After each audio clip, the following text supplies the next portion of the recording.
Tapi alhamdulillah berjalannya waktu penyesalan itu makin menipis ya. Karena begitu di awal saya jujur menolak untuk pohoi ya, karena saya pikir apa sih, saya nggak kenal yang namanya pohoi. Banyak orang menawarkan ke saya tentang bisnis, banyak orang menawarkan saya tentang produk ya. Saya dulu sebelum saya sembuh begini, saya itu pernah stroke tahun 2018 ya. Saya pernah stroke, kondisinya karena saya kolesterol tinggi sama tensi saya drop. Jadi awalnya saya stroke itu karena saya kaget ya, karena saya kan kalau dibilang saya itu wanita pekerja keras. Jadi saya tidak memikirkan apa yang terjadi dalam tubuh saya. Ya, ibu-ibu sekarang mulai saat ini hati-hati, warning ya. Saya itu setiap kali ditawarin sama orang cek darah, cek kesehatan, apa itu semua saya tolak karena saya berasa diri saya sehat. Tapi kita nggak tahu darah yang terjadi di dalam tubuh kita seperti apa. Ya, saya itu orang yang tidurnya tidak tentu, paling seneng saya tidur malam karena saya punya kegiatan, saya harus bikin desainer baju-baju orang. Ya, tiba saatnya mungkin kapasitas kekuatan tubuh saya itu di angka taruhlah 100%, tapi saya mencoba gimana caranya kekuatan saya menjadi 110%. Akhirnya nggak kuat kepala saya malam itu minta ke dokter. Terus tiba-tiba dokter bilang sama saya ke dokternya bukan ke dokter rumah sakit, tapi saya ke dokter pribadi yang rumahan gitu. Dia praktek di rumah, dokter bilang ibu langsung ke rumah sakit karena saya khawatir kayaknya ibu ini kena serangan. Saya bilang dok, saya nggak punya histori tentang serangan stroke atau apa. Iya, tapi ibu matanya udah kedut-kedut katanya. Jadi ibu besok langsung hari ini kalau bisa langsung ke rumah sakit aja. Dok nggak bisa, saya minta obat tidur aja, yang penting saya bisa tidur. Karena kalau saya tidur biasanya besok pagi udah normal lagi. Tapi ibu besok harus ke rumah sakit ya, karena saya lihat udah ada gejalanya. Kalau saya nggak kompetensi untuk periksa sampai semuanya. Oke dok, nggak apa-apa, pagi-pagi saya ke dokter. Yang penting saya bisa sekarang tidur di rumah dulu ya. Ternyata pagi-pagi itu saya keenakan minum obat tidur. Pagi-pagi begitu saya biasa saya bangun jam 4:30, saya kebablasan tidur. Bangunnya saya kalau nggak salah jam 5, setengah 6 saya baru bangun, kaget. Akhirnya saya kaget, anak saya harus sekolah. Kebetulan anak saya itu tidurnya di kamarnya di atas, saya bangunin. Nah ini anak saya yang paling, nih dia nih. Ya, dia tahu sekali. Saya bangunin dia ke atas, ke kamarnya saya ketok-ketok. Ternyata yang saya ketok-ketok itu sebenarnya udah nggak ada, udah berangkat sekolah. Kaget saya. Ya, ternyata dia udah bangun sama mbak, udah dibangunin dan dia udah berangkat. Saya yang kaget, panik begitu saya mau turun tangga, anak saya yang kecil udah mau naik tangga, kaget saya. Saya teriak, nyerosot kaki saya, sikut saya kepentok tembok pelipis tangga. Pernah nggak ibu bapak ngerasain ini kepentok kayak setrum? Nah itu saya berasa langsung gitu jatuh, saya nggak ingat lagi, nggak sadar lagi. Dan akhirnya saya dilariin ke rumah sakit dan dokter bilang saya udah kena serangan yang kedua. Ternyata serangan itu udah kedua. Serangan pertama saya nggak tahu kapan. Mungkin teman-teman pernah ngerasain ya, yang namanya serangan pertama itu ternyata bisa kita lagi nguap nggak bisa balik. Atau kita berasa nggak enak dalam badan kita, terus tapi udah enak lagi. Itu sebenarnya serangan pertama itu yang kita nggak sadari. Ketika serangan kedua udah lebih parah, gitu. Nah alhamdulillah berjalannya waktu, saya berobat sana, berobat sini. Orang datang bawa suplemen apa kita beli. Orang bawa alat terapi apa kita beli. Tapi hasilnya nggak semaksimal apa yang saya rasakan saat ini. Ketika saya sudah berobat sana, aku puntur. Saya berobat sini, saya dapat obat harus minum terus, herbal lah, apalah semuanya. Dibilang sembuh sih sembuh, tapi tidak 100%. Ya, anak saya tahu sendiri. Saya minum terapi semuanya saya jalani. Tapi ketika saya capek, ketika saya kesel, ketika saya kaget, itu terjadi lagi. Tangan saya melintir, mulut saya narik, gitu. Nanti Artinya saya nggak boleh kaget, saya nggak boleh capek, dan saya nggak boleh emosi.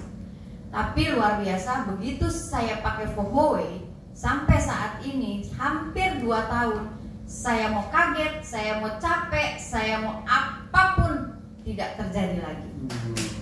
Ya, ini luar biasa Fohoway, tapi syaratnya saya harus terapi tiap hari. Saya masih sehari 3 kali saya pakai, entah di mobil, entah di rumah, sambil saya pakai buat tidur, gitu loh. Artinya Fohoway luar biasa. Dan akhirnya waktu itu saya, singkat ceritanya, Bu Rini datang ke tempat saya tolak, terus saya akhirnya datang ke sana, dan di posisi yang saat itu juga saya lagi drop kondisi keuangan, karena waktu itu zamannya COVID awal, semua butik saya tutup, semua keadaan ekonomi saya tutup. Yang harusnya saya masih tinggal di rumah sana, ternyata rumah sana harus saya tinggalkan, dan saya kembali ke rumah yang lama, yang ya saya bilang jauh dibanding ketika saya masih punya uang.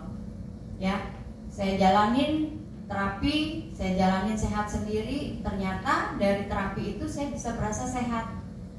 Ya, saya sehat. Saya bilang kalau seandainya saya terapi bisa sehat, berarti orang banyak juga bisa sehat juga dengan alat terapi ini. Barulah di situ saya jalanin. Ternyata di Fohoway ini banyak cara kita gimana caranya cari duit. Ya, boleh dengan cara dari produknya, boleh dengan cara dari bisnisnya. Tapi yang luar biasa, bisnisnya yang memang membuat saya sekarang bertahan sampai di sini. Ya, semua leader-leader itu bertahan di sini karena Fohoway itu mempunyai bisnis yang dahsyat.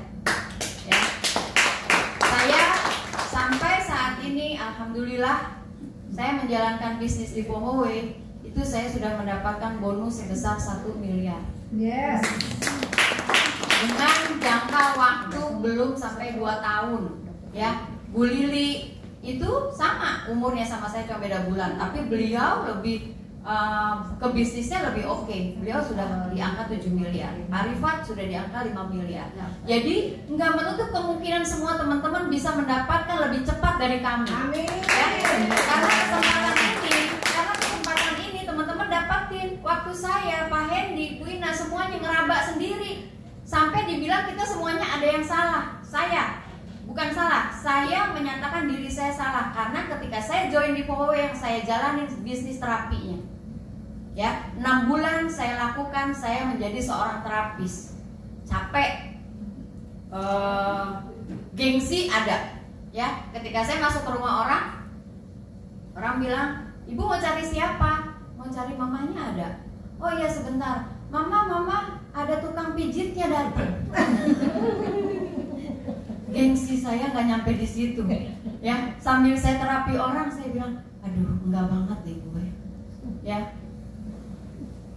Berkah, iya. Ketika kita sebenarnya gini, saya di situ ngelawan ego saya, ngelawan emosi saya dalam tubuh saya, ibaratnya enggak banget saya. Tapi ketika saya pegang orang itu sakit, terus tiba-tiba orang itu bisa sembuh, hilang tuh yang rasanya di sini. Berasa bangga jadi punya terapis, jadi seorang terapis. Tapi yaitu kondisinya.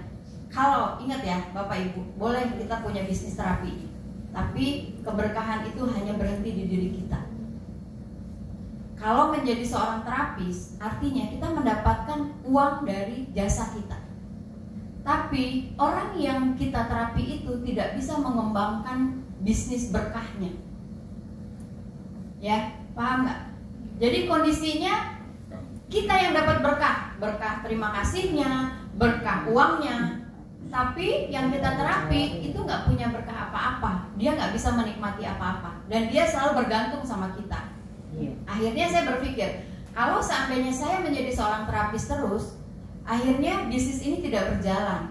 Saya nggak mau capek, saya nggak mau orang akhirnya bergantung sama saya. Kewalahan saya menerima job training terapi terus, sampai saya nggak bisa ngasih jadwal. Akhirnya saya bilang, Pak, Bu, daripada manggil saya susah, mendingan beli aja alatnya. Dan akhirnya sekarang saya sudah tidak punya pelanggan-pelanggan lagi, mereka sudah punya alat terapi masing-masing. Yes. Ya, dari situ akhirnya tim saya mulai berkembang. Dari situ akhirnya saya sekarang menjadi menjadi pebisnis yang mempunyai passive income. Ya, saya hanya bantu Bu Ina, apa yang bisa saya bantu? Gimana Bu Ina? Pak Hendy, saya bantu apa hari ini? Oh Ibu nanti begini. Hanya itu, simple. Jadi cuman tadi mungkin yang Pak Hendy udah jelasin atau belum? Kita join di sini kewajibannya cuma cari 2 orang, nggak banyak. 2 orang yang bisa jalanin, 2 orang yang bisa jalanin. Udah itu simple. Saya bisa di sini jadi 1 star. Mungkin Bapak Ibu nggak perlu hitungan waktu sampai setahun, pasti udah bisa. Apalagi ada kelasnya Pak Hendy, keren banget, ya. Jadi di sini teman-teman yang udah join, lakukan yang terbaik, nikmati fasilitas kantor, nikmati waktu yang memang sudah disiapkan. Bagi ibu bapak yang belum join, nggak usah ragu, ya. Kami adalah bukti-bukti nyata dari sini. Berdirinya Powaway 2 tahun sudah menciptakan leader-leader yang luar biasa dan uang passive income yang luar biasa dahsyat. Ya, terima kasih. Ini dari saya. Luar biasa. Cayo. Terima kasih. Ya. Begitulah ya. Seperti yang Bapak Ibu lihat, Ibu Dewi sih dari awal saya sudah tahu dia mempunyai kesaksian yang begitu luar biasa. Saya ada di Powaway tidak jauh seperti Bapak Ibu semua karena produk.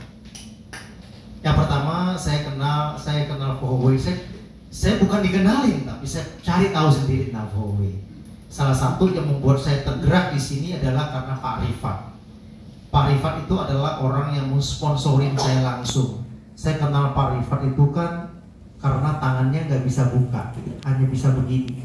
20 tahun tangannya begini. Dia keliling Jakarta cari dokter saraf yang terbaik sekalipun tidak bisa menyembuhkan tangannya. Ada yang macam-macam, mesti operasi lah, mesti begitunya. Akhirnya Pak Rifat memutuskan tidak mengikuti arahan dokter. Karena kenapa? Resikonya tinggi. Dia tidak. Dia memilih tangan biarin begini selama 20 tahun. Kurang lebih mungkin 2 tahun yang lalu dia baru menemukan Powaway ini, lalu diterapi, tangannya bisa buka. Hanya 2 kali terapi. Ya. Mulai di situ 1,5 tahun yang lalu saya telepon beliau. Bapak di mana? Saya ada di Powaway.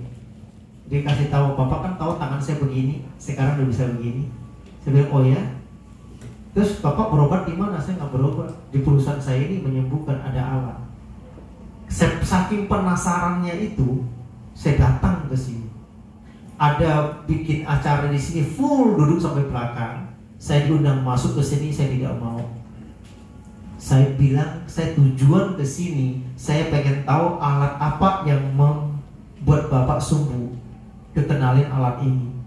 Oke, saya mau coba. Saya cobanya apa?